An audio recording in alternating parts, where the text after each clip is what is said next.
This is common to all schools of Buddhism, is this presentation of the nidanas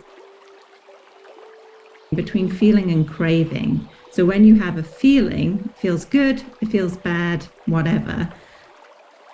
What's problematic about that is it compels us into craving. So we either crave to attach to what is giving us good feelings, or we crave to detach from what is giving us bad feelings, or neutral. There's not much either way. We can kind of like ignore that. And this is actually said to be like the space where we have some potency for undoing this cycle. So if we can break that compulsion into craving that arises from feeling, then we begin to have some sense of agency around what we're doing here. Of course, there's lots of practices, but one of the really important things that we can do is develop tolerance for our feeling experience, so we are not impelled into doing something about it. So we think, oh, I can make my feeling experience satisfactory by changing something out there. If I change something out there, if I get what I want, if I get rid of what I don't want, then I'll be okay.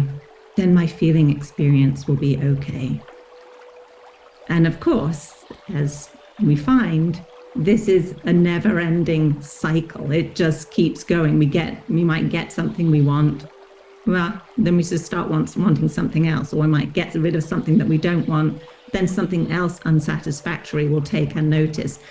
So it's not going to end through doing it that way. We're not going to get anywhere.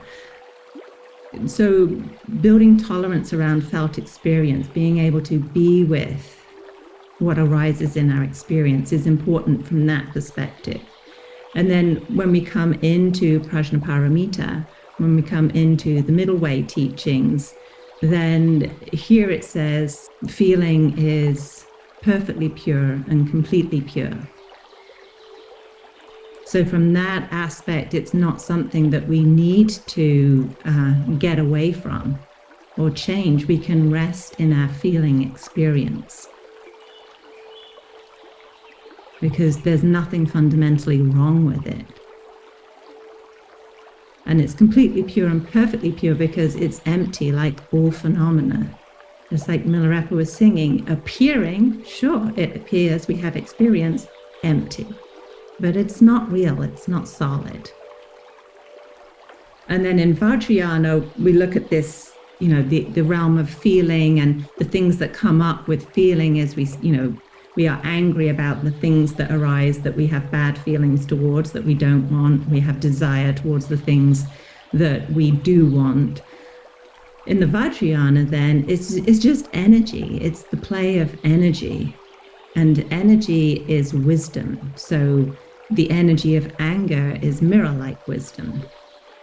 So we actually don't want to if you get rid of feelings, or if you try to suppress feelings, number one, we don't generally find that works very well. It will, it'll come out at some point.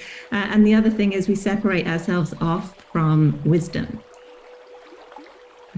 So through all of these turnings of the three turnings of the wheel, through these different practice methods, we see that actually feeling is really important. It's a really important part of the path. It's an important place to build tolerance around. It's an important place to understand, oh, these things are empty.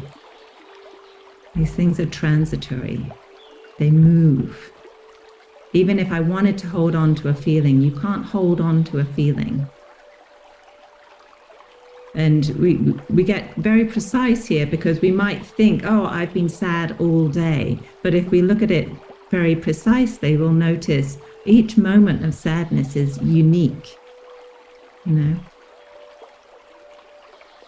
Every moment of experience is particular to that moment. So it might have a similar flavor.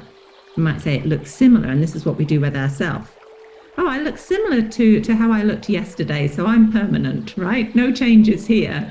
And then we look at a picture of ourselves as a kid and we're like, it does seem like a little bit of change has happened. So we do that with our experience. Oh, this is the same feeling, but if we look more closely, more deeply, it's not the same feeling.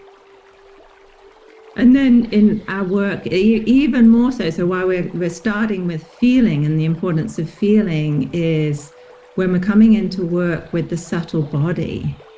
Subtle body is feeling. Subtle body is something that we feel. It's something that we experience.